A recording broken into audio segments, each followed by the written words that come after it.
Genocide Commission, I am here to offer our prayers and heartfelt condolences, as well as our outrage at this horrific act of terrorism aimed at the Islamic world.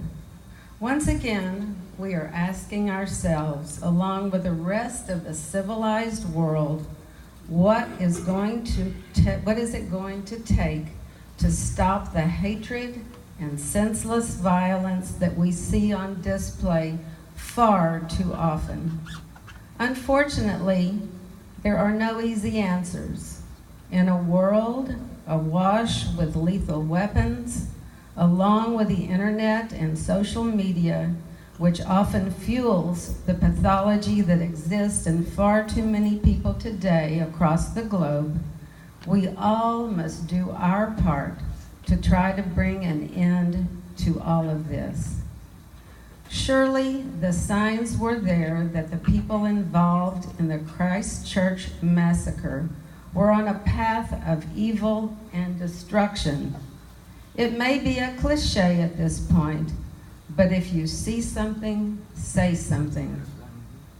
The contagion created by these murders in New Zealand and the murders before them, like the murders at the synagogue in Pittsburgh, has unknown bounds.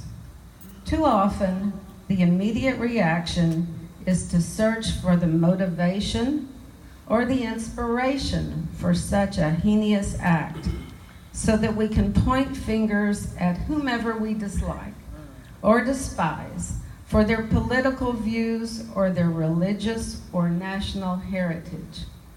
And then we can justify trying to shut them down or shut them up.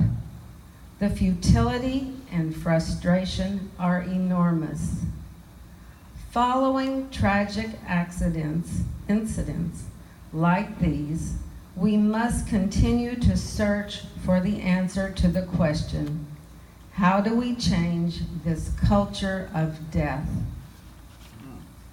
We must educate the people, youth in particular, to defeat this horrific culture of death. This is the mission of the Holocaust and Genocide Commission of Texas. We must find a key to their minds and hearts to implant the realization of the wasted lives, including their own, so that we can make the words "never again" become not just a slogan, but a reality. But those are long-term solutions. For now, we must grieve and pray and honor the memory of those whose lives were so brutally and senselessly taken. Thank you very much.